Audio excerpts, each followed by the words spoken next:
दोबारा ये कैसे होगा ये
रेडी था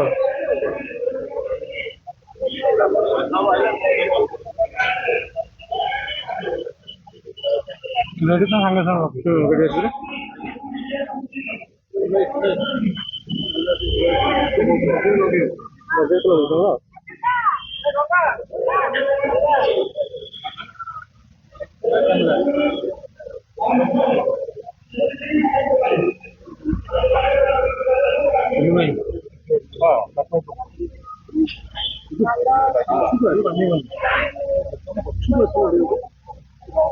पूरा एकदम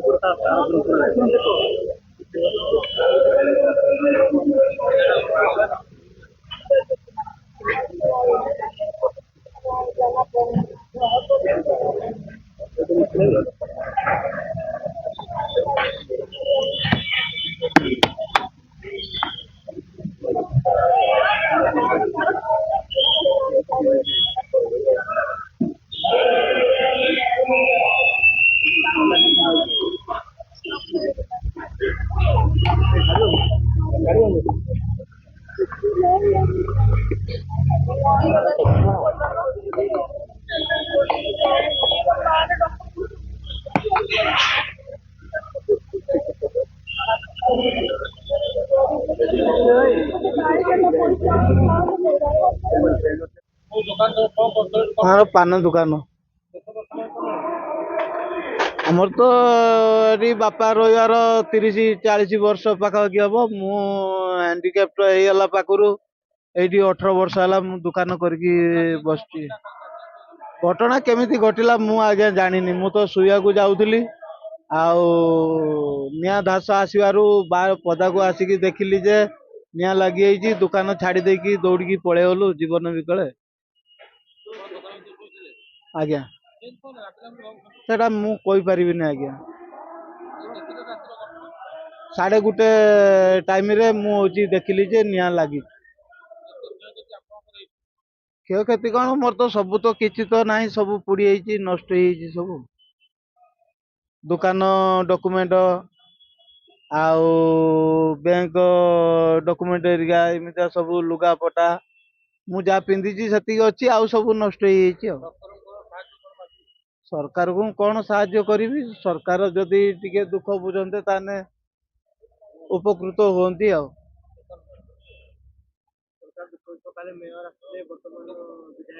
सब आसते तो से तो लेखापढ़ा करके जाइछंती किछि प्रतिश्रुति देना से कौन करेंगे कौन ना एटा मु आउ केमिति कहबी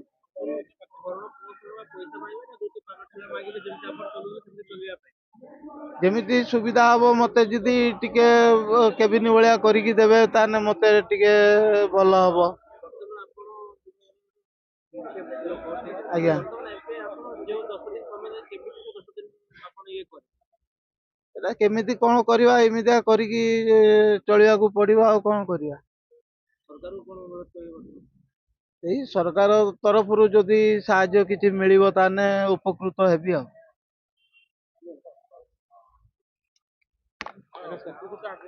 ତିନିଟା ଦୋକାନ ସବୁ କି ପୋଡିଯାଇଛି। ଦୋକାନ ତମର ତାଲା ପଡିଛି? ଏଇଟା ଆମ ପୁଅ ହେରିକା ଅଛନ୍ତି ସେଇଠି। ଆମ ପୁଅ ହେରିକା ଅଛନ୍ତି, ପୁଅ ହେରିକା କି ଅଛନ୍ତି ଦୋକାନ ତମର ସେଇଠି। ତାଲା? ଆମର ରସିପାଲ ହେଇଠି ଆମ ପୁଅ ଅଛି ସେଇଠି। କେମିତି କଣ ଲାଗିଲା ମାଉସୀ ସେ ରାତିରେ? କେମିତି ସିଆଡେ ଲାଗିଲା କଣ ଲାଗିଲା ହେଇଠି ଆମ ବୋଉ ଅଛି କହିବେ, ମୁଁ ଜାଣିପାରିବିନି। ମୁଁ ସକାଳେ ଆସିଲି ହେଇଠି ଆମ ପୁଅ ବୋଉର କେତେ ନାଇଁ ଦୋକାନ କରିଥିଲେ ଏଇଠି?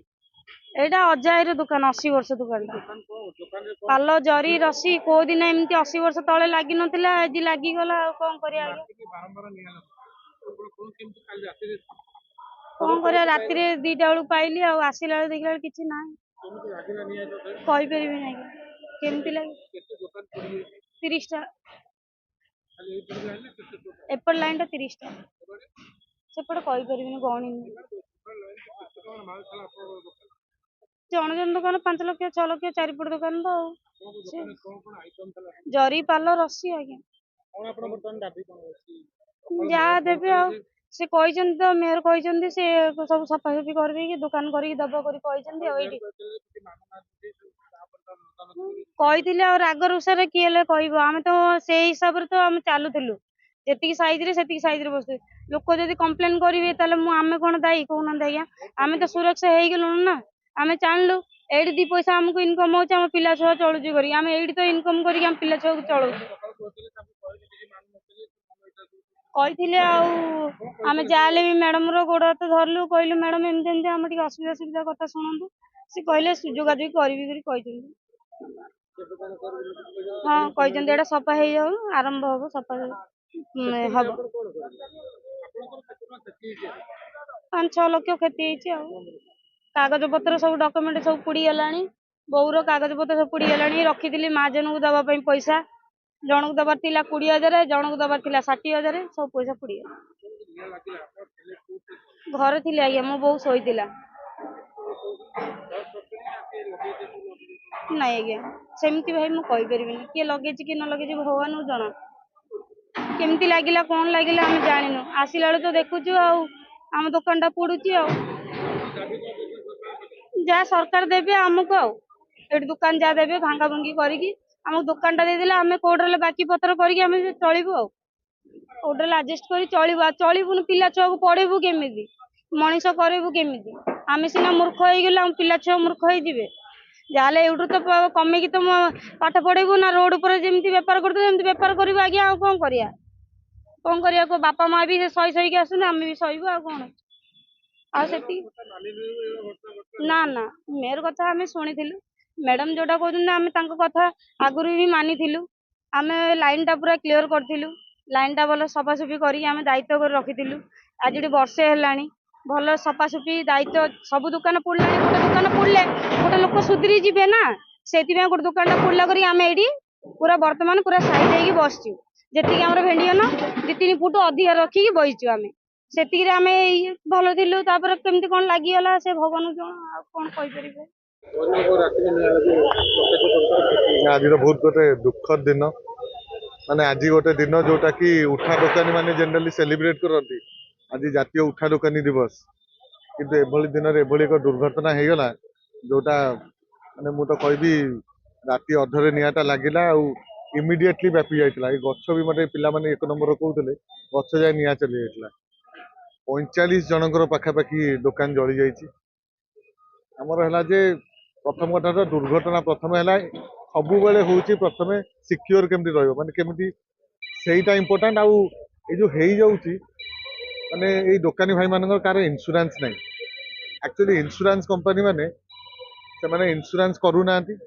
ସରକାରଙ୍କ ପାଖେ ନିବେଦନ ଅଛି ଯଦି ଆମେ କୌଣସି ମତେ ଇନ୍ସୁରାନ୍ସ କମ୍ପାନୀ ମାନଙ୍କୁ ରାଜି କରେଇ ପାରନ୍ତି ଯେ ୟାଙ୍କର ଇନ୍ସୁରାନ୍ସ ବି ହେଇଯାଉ, ଏ ଯୋଉ କ୍ଷତିଟା ଯୋଉ ହେଇଛି ସେଟା ଆଟଲିଷ୍ଟ କିଛି କମିଯାଆନ୍ତା। ତ ସେଇଟା ପାଇଁ ମୁଁ ରିକ୍ୱେଷ୍ଟ କରିବି ସମସ୍ତ ଉଠା ଦୋକାନୀ ଭାଇ ମାନଙ୍କୁ प्रथम तो आम सब सुरक्षा केमती आम दुकान केमती सुरक्षित रो ध्यान दबा आपर आम गोटे कथबार्ता होगी सरकार सहित जदि इन्शुरांस कर पारते ताले निश्चित किसी क्षति एटलिस्ट बंची जाता। देखो भूल कार तो आम क्या कहीपर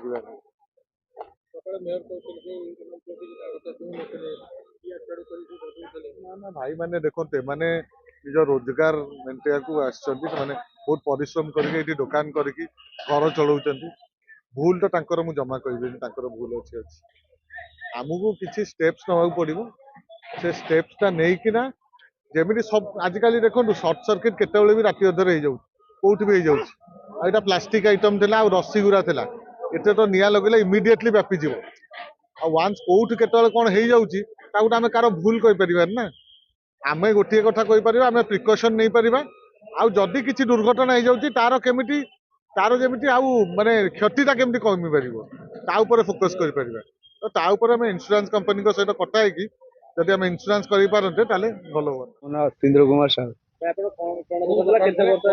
मु 15-16 वर्ष बेपार कली और फल बेपार कि सीजनाल बेपार मुझे राखी सरस्वती मूर्ति होली सब मुझे ए वर्ष सरस्वती मूर्ति काली सोमवार मार्केट फांका अच्छी बोली 7-8 गाड़ी आनी माल पूरे 3 लाख रु 2,70,000 भर टोटाल पड़ी जाए कि ना काली घर गली मुझे राति 12टा आसी घर गली माल सब थुआथी कर खाई शोची 1:35 फोन कला साइड दुकान जन पिला फोन कला कहला दादा आसतु पड़ी जाए आसला आसी कि ना आज्ञा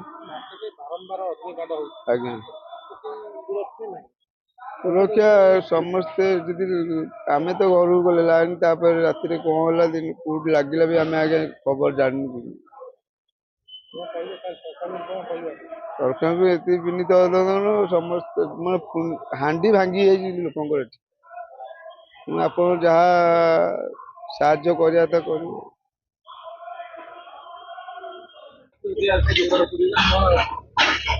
देखु आज्ञा ये बार बार दुकान पड़ुची अतीत मसे तले पड़गला केवल कादुआ पका राजनीति आरंभ है तेणु बर्तमान जो दुकान पड़ी एमती पड़ नाला के सब जगह गरीब लोक सफा गले पाखापाखि सेपटे पड़ी 37 एपटे पाखापाखि 60-70 हम सब पूरा पूजा बाजार अच्छी आग को सब जिन खुंदी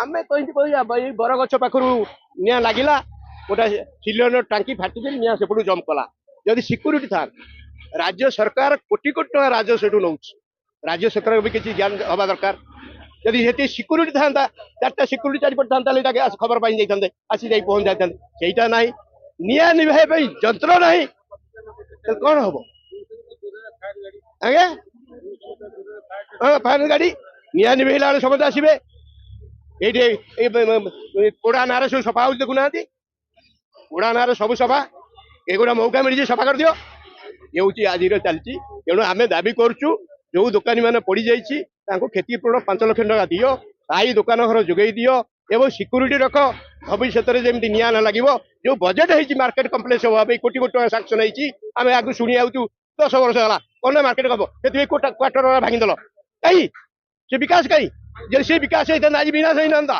तेणु विकास करने दरकार अच्छी विनाश होना हाँ आसिले आसिले मेयर बाटर कहले विधायक बाटर गले बाबू सिंह कहीकि जाइए 10 दिन समय दी 10 दिन भितर समाधान करी यही कथा आम दाबी कर 5 लाख टका दियो जार पड़ जाइए हाँ जो दुकान पड़ जाइए सर्वे सरला बचो केमती व्यवस्था कर आउ भविष्य में पड़ोनी ताई दुकान घर जोगे दियो एवं सिक्यूरीटी रख तुम मार्केट कम्प्लेक्स जो बजेट सी कौन गला तुरंत आरंभ कर एमती बार बार विनाश हो विकास ना विकास करिया भी बजेट कल कौन से बजेट गला विनाश हो पड़ जाऊँगी लोक बचे केमती केमती बचे भाषा ना कह भाषा ना कहवाई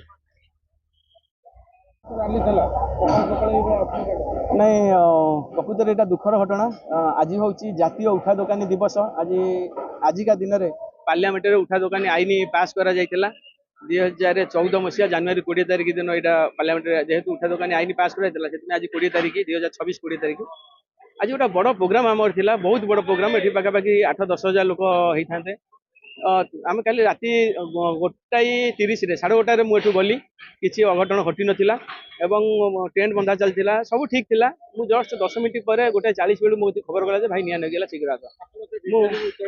ମୁଁ ମଧ୍ୟ ସେ ଭିଜୁଆଲ ଉତ୍ତୋଳନ ହେଇଛି, ତାକୁ ମଧ୍ୟ ଆପଣମାନଙ୍କୁ ସେୟାର ବି କରିଛି। ବହୁତ କିଛି ହେଇଛି, କିନ୍ତୁ ଭାରି ଦୁଃଖର କଥା ଏଠି ବର୍ତ୍ତମାନ 27ଟା ଦୋକାନ ପଡ଼ିଛି। 27ଟା ଦୋକାନରୁ ପାଖାପାଖି 2 କୋଟିରୁ ଅଧିକ ଟଙ୍କାର ମୂଲ୍ୟର ସମ୍ପତ୍ତି ନଷ୍ଟ ହେଇଛି, ଯୋଉଟା କି ମୋତେ ବି ଖରାପ ଲାଗୁଛି। ଆଜି ଲ ମିନିଷ୍ଟର ଆସିବାର ଥିଲା, ଅର୍ବାନ ମିନିଷ୍ଟର ଆସିବାର ଥିଲା, ବହୁତ କିଛି ଆଜି ଏଠିକି ମିନିଷ୍ଟର ମାନେ ଆସିବାର ଥିଲା। ଆଉ ବର୍ତ୍ତମାନ ସୁଦ୍ଧା କ'ଣ ହବ କିଛି ଜଣା ପଡୁନାହିଁ, କିନ୍ତୁ ଛାଡୁ ଫୋନ ଆସୁଛି ଯେ ସେମାନେ ଆସିବେ ବୋଲିକି, ଜାଗା ଏଇଟା ଦେଖିବେ ପ୍ଲସ୍ ଆସିବେ ବୋଲିକି ଯୋଜନା ମଧ୍ୟ ଅଛି। ମୋ କତିରେ ଯାହା ଖବର ଅଛି, ବର୍ତ୍ତମାନ ମୋତେ ଆମ ପିଲାମାନେ କହୁଥିଲେ କେହି ଜଣେ ତାକୁ ଲଗେଇ ଦେଇଛି ରାତିରେ, କିନ୍ତୁ ଯାହା ହଉ ଆମେ ମଧ୍ୟ ଏଫଆଇଆର ଦେବୁ ତା ଉପରେ, ବିଏମସି ନାଁରେ ବା ଅଥରିଟି ନାଁରେ ଆମେ ଏଫଆଇଆର ଦେବୁ ଏବଂ ତା ସହିତ ତାପରେ ଗୋଟେ ପୋଲିସ କି ଅନୁରୋଧ କରିବୁ ଯେ ଏଇଟା ଗୋଟେ ଇନକ୍ୱାରି କରାଯାଉ, ଗୋଟା କାହିଁକି ଏମିତି ଅଘଟଣ ଘଟିଲା, କିଏ ଘଟେଇଲା। ସିସି କ୍ୟାମେରା ମଧ୍ୟ ଆମ ଉଠା ଦୋକାନ ଲଗେଇଥିଲେ, ୟା ଉପରେ ଇନକ୍ୱାରି ପାଇଁକା ମଧ୍ୟ ଆମେ ଦାବି କରିବୁ। କିଛି ଦିନ ପୂର୍ବରୁ ଆମେ ଦେଖିଥିଲୁ ଏଇଭଳି କାଣ୍ଡ ହେଇଥିଲା, ପୁଣି ଏବେ ନାଇଁ ଏଇଟା ସେଟା ହାଟ ଭିତରେ ହେଇଥିଲା, ସେ ତାଙ୍କର ହାଟକୁ ନେଇ କ'ଣ ଗୋଟେ ହେଇଥାଇପାରେ, କିନ୍ତୁ ଏଇଟା ମଧ୍ୟ ଯେହେତୁ ବାହାରେ ହେଇଛି, ଭେଣ୍ଡିଂ ଜୋନ୍ ହେଇଛି, ମୁଁ ହାଟ ସହିତ ଆକୁ ତୁଳନା କରିବି ନାହିଁ, କାହିଁକିନା ହାଟର ଘଟଣା ଆଉ ଭେଣ୍ଡିଂ ଜୋନ୍ ଘଟଣା ଭିତରେ ଟିକେ ପାର୍ଥକ୍ୟ ରହିଛି। କିନ୍ତୁ ଆମେ ନିଶ୍ଚୟ ଏଫଆଇଆର ଦେବୁ, ଆ ଭିତରେ ଇନକ୍ୱାରି କରିବା ପାଇଁକା ଆମେ ଦାବି କରିବୁ। ଖାଲି ଏବେ ନୁହେଁ, ବାରମ୍ବାର ହଉଛି, ଆ ପୂର୍ବରୁ ବହୁ ଜାଗାରେ ହେଇଛି। ଆଉ ବଡ ବଡ ପ୍ଲାଷ୍ଟିକ ଗୋଦାମରେ ମଧ୍ୟ ନିଆଁ ଲାଗିଯାଉଛି, ଯେହେତୁ ଏଠି ପ୍ଲାଷ୍ଟିକ ସାମଗ୍ରୀ କିଛି ଥିଲା, ପ୍ଲାଷ୍ଟିକ ସାମଗ୍ରୀ ବିକ୍ରି ହଉଥିଲା, ସେଥିପାଇଁ ଏଠି ବେଶୀ କ୍ଷତି ହେଇଛି ବୋଲି ଆମେ ଆକଳନ କରୁଛୁ। ସେଥିପାଇଁ ଆମେ ମହାନଗର ନିଗମର କମିଶନର ମେୟର ମଧ୍ୟ ଆଜି ସକାଳେ ଆସିଥିଲେ, ମେୟରକୁ ମଧ୍ୟ ମୁଁ କହିଛି ଆଉ ତାଙ୍କୁ କିଛି ସାହାଯ୍ୟ କରାଯାଉ ବୋଲି। ମେୟର ମଧ୍ୟ କହିଛନ୍ତି କିଛି ତାଙ୍କୁ ସହଯୋଗ କରିବେ ବୋଲିକି, ଦେଖିବା କ'ଣ ହଉଛି, ନକଲେ ଆମେ ବାଧ୍ୟ ହେଇକି ଆମର ଦାବି ରହିବ। ପ୍ରଥମ ଯୋଉଠି ସେମାନେ ଭେଣ୍ଡିଂ ଜୋନ୍ ପାଇଥିଲେ ସେମାନେ ତାଙ୍କୁ ସେଠି ଭେଣ୍ଡିଂ ଜୋନ୍ ଦିଆଯାଉ, ଯାହା ତାଙ୍କର କ୍ଷତିପୂରଣ ହେଇଛି, ଯାହାର ଇନ୍ସୁରାନ୍ସ ଅଛି ସେଗୁଡ଼ା ସବୁ କଭର କରାଯାଉ ଏବଂ ତାଙ୍କୁ ତୁରନ୍ତ କିଛି ଦିନ ପାଇଁ, ମାସେ ଚଳିବା ପାଇଁ ମଧ୍ୟ ସାମଗ୍ରୀ ଯୋଗାଯାଉ। ସେଇଟା ଆପଣ ଯୋଉଟା କହୁଛନ୍ତି ଠିକ କଥା, କାହିଁକିନା ଭେଣ୍ଡିଂ ଜୋନ୍ ଯେହେତୁ 6 ଫୁଟ 6 ଫୁଟ ଦିଆଯାଏ, 6 ଫୁଟ 6 ଫୁଟ ଭିତରେ ଫାୟାର ସେଫ୍ଟିର କିଛି ଆବଶ୍ୟକତା ନଥାଏ ବୋଲି ମୁଁ ଆଶା କରୁଛି। ବଡ ବଡ ବିଲ୍ଡିଂ, ବଡ ବଡ ଘର ଥାଏ ଏବଂ ସେଥିପାଇଁ 1 ନମ୍ବର ହାଟ ପାଇଁ ଫାୟାର ସେଫ୍ଟିର ଆବଶ୍ୟକତା ରହିଛି। ସେଥିପାଇଁ ବୋଧେ ହାଟ ଆସୋସିଏସନ ତାଙ୍କର ଫାୟାର ସେଫ୍ଟି ପାଇଁ କିଛି କରିଛନ୍ତି।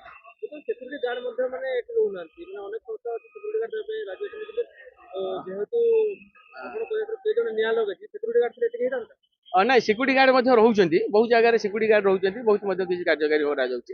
ସିକ୍ୟୁରିଟି ଗାର୍ଡ ରହିଲେ ବି ମଧ୍ୟ କହିହବନି ନିଆଁ କୋଉଠି କ'ଣ ଲାଗିବ, କିଛି ତାର ମଧ୍ୟ କିଛି କହିହବ ନାହିଁ। ସେଥିପାଇଁ ଆମେ ଦେଖୁଛୁ ଯେ ସିକ୍ୟୁରିଟି ଗାର୍ଡ ଥିଲେ କ'ଣ ନିଆଁ ଲାଗିବନି ବୋଲି ସେମିତି କିଛି କହିହବନି।